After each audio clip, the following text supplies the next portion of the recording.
because he realized it was a mutual experience. And so he would always, I loved making rounds. People loved working around it because they always learned so much. They could ask a question and he'd tell them. And then he did this most amazing thing that most experts don't. He'd say, and what do you think? So he learned from the one closest to the phenomenon. So it became it was a mutual exchange thing. And so that's how he gets everybody to a new level. And that's why working with him was so awesome. And that's why 40 years later, his dream is finally realized, because it wasn't just a small thing. He didn't just want a building. He had this elaborate thing. And now finally, hospice coming into play, which is death as a normal part of life. You see, it took this long for all the rest of us to grow into his vision. Yeah.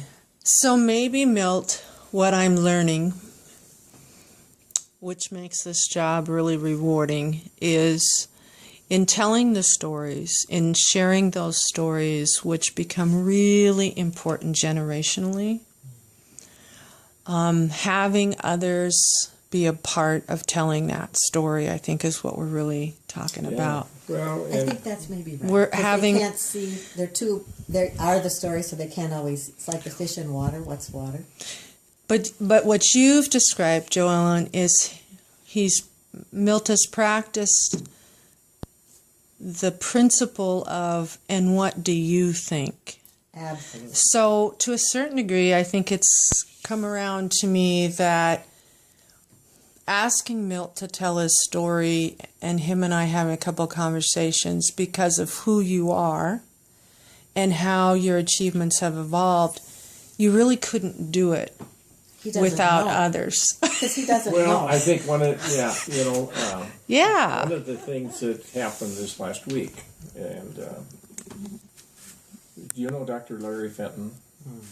No, Dr. Larry Fenton was chairman of the pediatric department. And he came as a neonatologist, one of the first ones in Sioux Falls. The first intensive care nurse. Larry is responsible for the pediatric hospital. I mean, that was his dream and his baby. And Larry told me the other day when we had this meeting about the hospice. He says one of the things that he liked, because he and I fought very hard against each other, because I wanted things to go to OB and he wanted it to go to pediatrics, and resources and attention. Actually, a fellow pediatrician by the name of Dick Holson and I started the first neonatal unit when it was one bed in a circumcision room. And he says the thing that really amazed him when he came here to Sioux Falls is that there were very few people that were academics and teachers, and that he said I was one of them for him, and I took that as a compliment, because I don't. My chief used to shake his finger at us and say, "If you don't teach, you're oot." He was a Scotchman but you don't. You do some things just because that's the way you do it, but how somebody else perceives what you're doing, and not everybody liked that. I mean, I'm the first one to agree with that, because there were a lot of people that didn't like being told to do certain things. Do you think there's also an element of teaching that resonates with you in the sense of a student receives that teaching and that you know how to deliver, or how to, you can teach and never connect? I think it's a matter of connecting. Medicine is still a one-on-one, and teaching is the same way. If you take your hand, tell me how many people really have influenced your life. You can name them all on one hand, but usually there's one or two teachers that are involved for one reason or another, that you sit down and say, gosh, I like that. And I used to tell the interns, I says, you may not like what I'm doing, but you're going to do it my way, because it's my patient, and when you're done, you do it your way. And so you learn my way, and you learn Dr. Orr's way, and you learn somebody else's way, and when you're done training, you're going to take a little bit of each, and that's what you're going to be like. So, some of it happens. That's partially true, Dr. Mutch. Yeah. But there's something else you did. Well, if I may be so bold. What is that? Okay. So he did. He had very high standards, and it really was tough for some people to meet them. But if he saw somebody who met them, and sometimes did something a little unusual, he'd say, "Well, what was that?" He respected the innate intelligence of other people, and so he'd give everything he had. And when someone was reciprocal, and he saw that they could take it and add something to it, see, he would grow people, and he would grow with them. And so the people who really were interested in developing, some people just want to get her done and get her on, and that's okay because that's their capacity. But there are others who really want to become excellent, and people like Dr. Mutch are a magnet. So they learn from them, and then and because it's safe, because they're respected, they say, "And Dr. Mutch, what would happen if I?" And then they do this tiny little subtle little shit, only a little small thing, and suddenly I see it on them both. Well, you did not treat all students as equal. It's really fun. My oldest son was always curious, and he went to Carleton in Minnesota. He went to Wash U in St. Louis. He took his oncology in Duke. And when you sit down and talk with him about things, and there are many things that he and I disagree with or you don't like, but when you talk about this level, it's like watching a beautiful flower open up. I mean, he's got that way of sitting and breaking things down. But mirror. Huh? Mirror. Well, but that's what he was taught at Carleton. I mean, that was his second lesson. Well, but anyway, and John Soderholm has told me, he says that David is known as one of the 10 best GYN oncologists in the United States, and he has earned it. I mean, he is just. It's an iteration of a my two boys, our two boys are good doctors. That's the bottom line. They are good doctors. They're smart and they do a lot of things, but they're good doctors by my estimation. It may not be by somebody else's. He's describing himself. So talk a little bit about your other. Now you have a daughter. I have my oldest one is David, who's a GYN oncologist, and my second one is a daughter that's an attorney. She went to Wellesley and took her law at Wash U in St. Louis. And the third one is in healthcare, Cindy. She's went to St. Olaf and then went to the University of Chicago for her master's in hospital administration type of thing. And then Matthew went to St. Olaf and took his residency at Wash U in St. Louis, and then took his colon rectal at Leahy Clinic in Boston. And there are 15 years between the two boys. Wow. And they're still both at Wash U. So, and they're, Ruby and I are we've got 4 good kids, 9 grandkids, and we haven't got any problems that we know about. So talk a little bit about your 2 daughters. Well,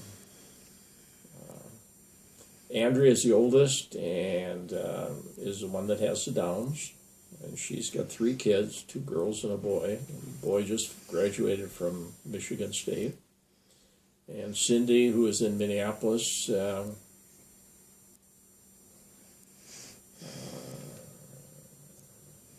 she was always the third. People picked on her a lot, but she's the most she's caring. She's the one that's here with us now. Oh, okay. And I'm trying to think of the name. She went with North Memorial for 11 years or so, and then she took over a home health care. And I'm trying to think of the name of it. I asked her, and I've forgotten. And she ran that with 1,000 employees. Wow. And then they got sold to something else, and she just finished with Sherry Shupida. It's a 5 PhDs from Salt Lake that are, she was doing the medical part for them, but they haven't fit too well. She's worked for them for 5 years. But I don't know that she's too happy. But she's here now with Yeah, with you. yeah. Yeah. Well, she came down, and Yeah. her husband sells bonds for Stiefel, and Andrea's husband is a electrical engineer for General Motors. Oh, yeah. And they met. He was at MIT, and she was at Wellesley, and he's in their Warren office, which is where they dream about what cars are going to be and do the practice. So he's 2 or 3 years ahead of what's coming out. He doesn't have Wow. anything to do with the cars that are on the street now. And he has, at one time, had 150 engineers that were responsible to him. And he says the brightest one in my group is 29 years old. Yeah. So Yeah. he's 61 Wow. or 62, so he's getting to the point where they want to get rid. I'm sure they want to get rid of him eventually because they want younger people. But he's happy, and he's just Yeah. a very, very bright guy who laid back in a lot of ways, but very conscientious about his job. Mike's father, which is Cindy's husband, was an OBGYN in Chicago. Oh my. And he's just he's a hell of a good father. He really connects with his kids. They are really, really good. So maybe as a final question before you cook Joellen and I lunch, what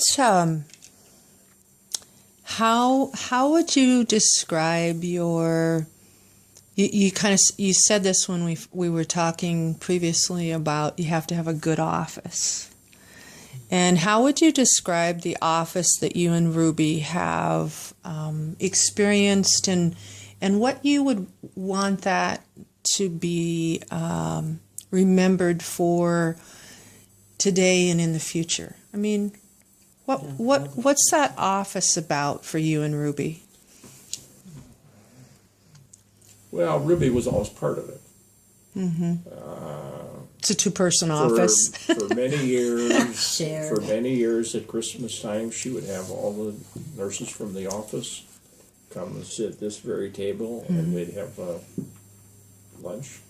And my first office on Minnesota, she was the one that picked the drapes and picked the clothes, Did the interior design? colors and all that kind of. She's Yeah. got an exquisite eye. I mean, she An can go through a bunch of clothes from that wall to this wall, and she'll pick out the most expensive, beautiful one. And no matter what it is, it's just she is just amazing. I am afraid to buy clothes because I'm not going to stand being in her standards. So, but she was, she was just a. Yeah. Well, and she was she was part has of it, those but you reach things. a point where it gets Yeah. too big. Oh, sure.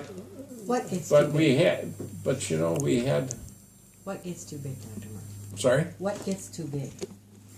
It. Well, I don't know the answer to that right now. I started out alone, and The I got 2 or operations. 3 or 4. If I look back on it, probably 4 or 5 would have been ideal.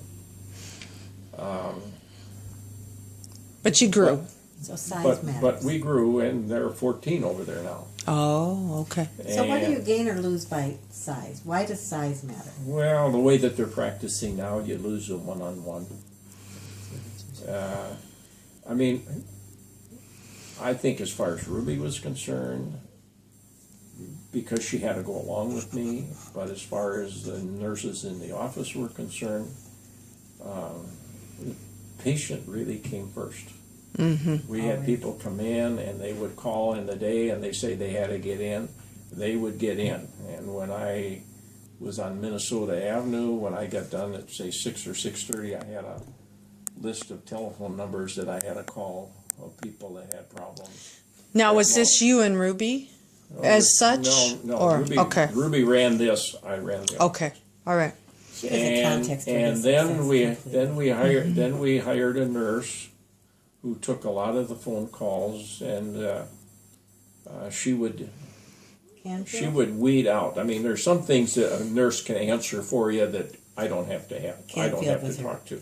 And if they know you and you know them, and then there was some that you had to call anyway. But Marilyn Haig is a good example. Who's Pete Haig's wife? Yeah, I just met with Pete. She was my nurse for 35 years. Wow. And we sort of had. Wow. We had an understanding in the office that she got to know who was sick and who wasn't sick, and who needed to be seen and who needed to be seen tomorrow. Mm-hmm. And the truth on the street was, if you wanted to see Dr. Mutch, you had to get through her.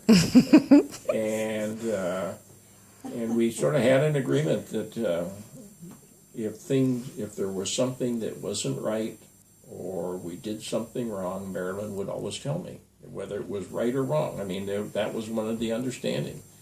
And the other was, when I started, if I saw you on the street, I never spoke to you, because I talked to a couple of girls on the street once, and they got in the office later and they chewed my butt because she said, it's nobody's business that I see you.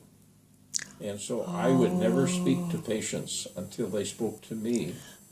Because, sure, the confidentiality. And that's being not friendly or whatever you want to call it. Right. But that's sort of when there was only 3 OB men in town. That's the way that they wanted it. Well, Would you call and that respect? Huh? Would you call that respect? Yeah. Well, that's that's a now, professional you speak standard. somebody on the street. Well, I've been flowing this much. I'm using so many pads. I mean, you can't believe the kind of things that they talk about. I mean, it's just different for me. So, and it's not right or wrong. It's just the way that it is. So the office of Milton Ruby. And the other rule, there's only one rule that I have, is that really is that if you talk about a patient out of the office, you're done. And I fired one lady because of that. Sure. Because if you don't have the feeling that you have privacy, you really don't have anything. So I always felt that I would rather be respected than liked. Yeah. And You had plenty of both. well, yeah. But sometimes, and the other thing fantastic. is, don't lie to me. You tell me the truth, but you lie to me and I'm done. I can't trust somebody then. So I want you to say something here. You just said something important. People make mistakes every day. I mean, we're humans. And when you have that many moving parts in a hospital or in a clinic or wherever, you have all these different people with all these various backgrounds, cultures, body compositions, histories, so on and so forth. There will be error. It's inevitable. It's just the human condition. And the thing that I think, Dr. Mutch, I would like to add is incredible fairness. If you screwed up and you told him, and he could talk through with you why it happened and how it won't happen again, no problem. Everybody learns. But if you denied it, if you lied, if you got belligerent, there's the door. And people soon learned that. So around him was a professional ethic and a way of being with patients and a way of being with his patients that was it was his standard. See, I didn't realize I was bringing a cheerleader to lunch. Oh no! I'm just telling you the truth as I know it. Well, I get you do need to have somebody set standards, just like our country right now needs a leader, and we don't have one. well, aside from that, that's all. But that also involves an awful lot of people. I mean, I went over to Dean Madison was my work partner, and he just retired a year ago this coming June. He's done. And so I went over for a reception from him, and I can't believe the number of people that were there that work in the office that had been there 30 years or more. Wow. And that says something. Yeah. Now, because this day and age, everybody's moving in and out. And Marilyn Haig is now working part-time, 52 years. When I met with Pete this last week, we had my husband's also an ER nurse, so I'm always interested in the nursing. Yeah. But Pete had talked about her as well. So if we wanted to make sure about the office of Milt and Ruby, which will probably be the title of this video that we're doing, at least this first one. in addition to her exquisite interior design and fashion sense, are there other things you would want to say? She just had a good moral footprint. Mm-hmm. And And, what does that mean for you and your family? well, I think that the most obvious thing is the kids. Okay. Yeah. You know, because when we came, I spent an inordinate amount of time in the labor and delivery. If I had somebody, if it was 10 o'clock at night and I had a patient come in labor, I went over in the hospital and slept until they delivered. Yeah. Mm-hmm. You know, so I spent a lot of time over there, and that means that somebody had to watch what was going on here, and that was Ruby. And you look at our daughters. I mean, our girls have got the same values. They have the same tastes. I mean, they're just good kids.